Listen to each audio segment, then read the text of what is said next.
Hello everyone. I'm going to discuss about the chest pain, how we are going to assess the chest pain, how we are going to do differentially diagnose the chest pain. So in this topic, I'm going to discuss about the what is the chest pain, what are the different types of the chest pain, what are the causative factors, that is etiological factors, and characteristics of the cardiac chest pain. So the chest pain due to ischemic cardiac pain and also non-ischemic cardiac pain and non-cardiac causative factors. So we have to discuss about the differential diagnosis. So what are the other causative factors may use the chest pain? So which one is the cardio-related chest pain or non-cardio-related chest pain? So these things we are going to discuss in this topic.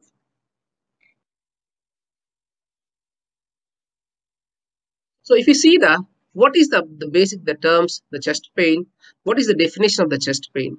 The general term for the full dull or any dull aching pain in the thorax.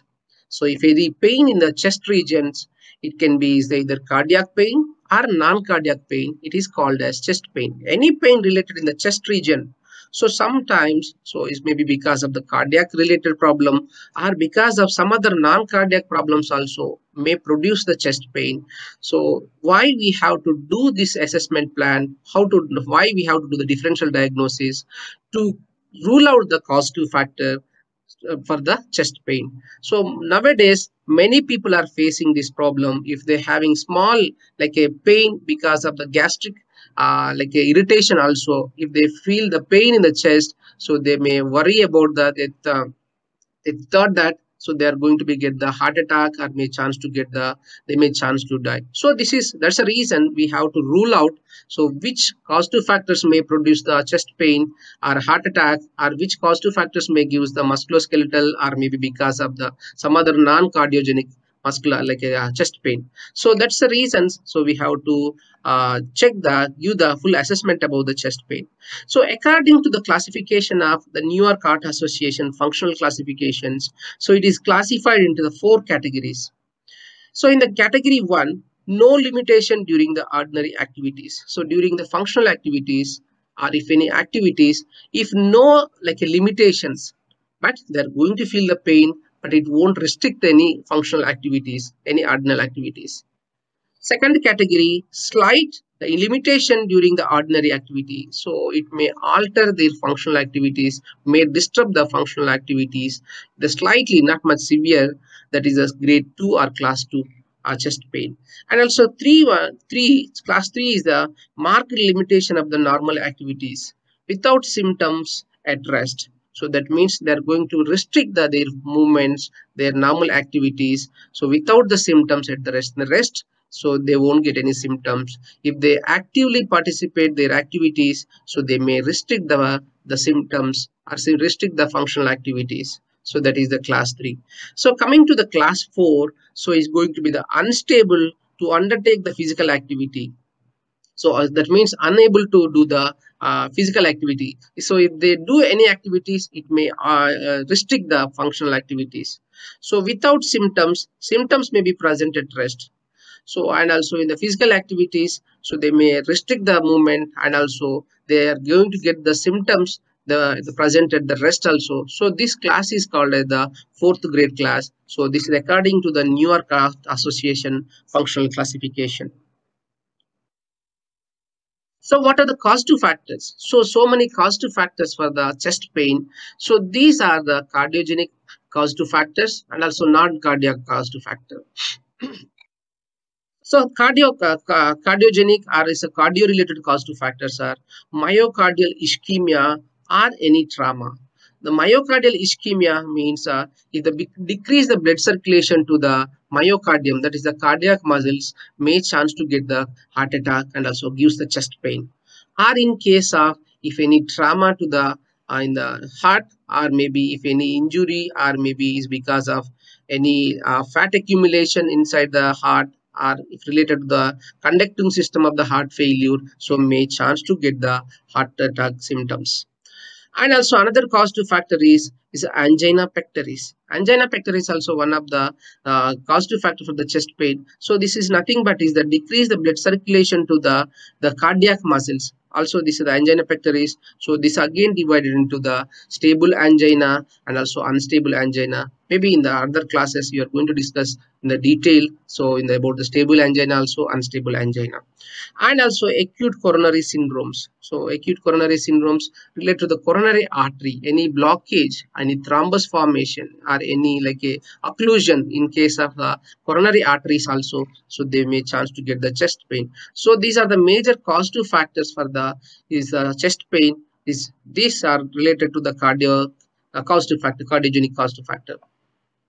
Coming to the non-cardiogenic causative factor, so not related to the cardiac, so that means not related to the heart. Is going to be related to the maybe blood vessels, are related to the heart, but it's not purely to the like a heart or muscles and also heart pumping action. But these are going to be the another cause for aortic stenosis. Aorta is the major blood vessel in the heart, which is connected to the heart, and also it's supplying the blood circulation throughout the body and also through the distributed arteries. So if any obstruction or if narrowing of the blood vessel, so that is called as the aortic stenosis. So and also one more causative factor is aortic dissections. So aortic dissection means if you see in the aorta is a major blood vessel, largest artery in our body. So this also having the major layers, that is this blood vessel form with three layers: tunica intima, tunica media, and tunica externa. So these layers, if any damage in these layers, if any opening of the blood vessels or any breakage or any damage in the aortic blood vessels, so may chance to get the leaking, so they may chance to get the chest pain. That also one of the causative factor. The dissections, like, so if you see here, the aortic dissection is going to be the opening of the aorta or maybe damage or breakage of the aorta, so may gain chance to get the bleeding of the aorta. So this is going to be classified into the like a two categories, and also is a type 1 and also type 2, and sorry, three category, type 3. So these are going to be depends upon the site, depends upon the distance, and depends upon the like a space, so it's going to be vary. So coming to the pericarditis, so inflammation of the pericardium, the surrounding layer of the heart, the protecting layer of the heart, so is called as the pericardium. So if the pericardium is going to be if inflammation, so may chance to get the chest pain. Pulmonary embolism. Embolism means if any like a blood clot, if any breakdown, the blood clot is called as thrombus. If the breakage of the thrombus, if thrombus is traveled from one place to another place in the bloodstream, so if they stuck at one particular place, so this traveling of the blood clot to one place is called as the embolus formations. So if this embolus in the pulmonary, especially is the pulmonary artery and also vein, so it may gives the like a non-cardiogenic chest pain. And also pulmonary hypertension, if any increasing the blood pressure in the pulmonary vessels, so also one of the causative factor for the chest pain. And also pneumonia, so it's nothing but is the inflammation of the lung inside the, and also pleuritis, the covering layer of the lung, also called as pleura. If any inflammation of the pleura or if any inflammation of the lung structure, so may chance to get the tightness and also may chance to produce the heart pain or chest pain. And also spontaneous hypertension. So if any hypertension, if the sudden changes in the blood pressure, so also may chance to get the like increasing the pressure in the chest and also may chance to get the chest pain.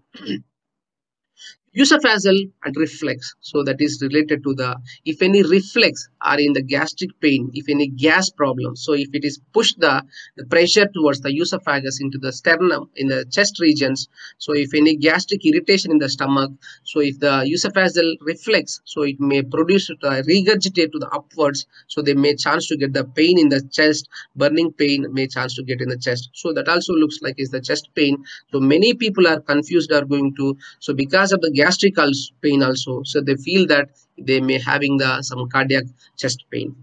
And also next one is the esophageal spasm.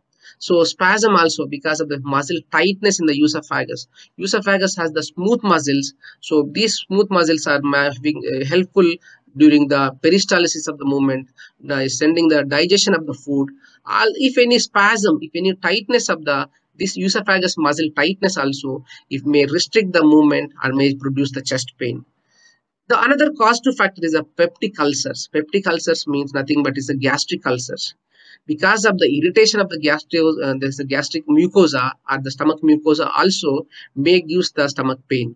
So especially who are having like a more like a intake of the like a antacid, like intake of the NSAIDs, especially like a painkillers, or maybe stress, or depends upon the causative factors, so they may chance to get the peptic ulcers. Peptic ulcer means the ulcer in the stomach mucosal wall. So this also may gives the irritation, and also may chance to get the like a chest pain, or it gives the radiating pain also.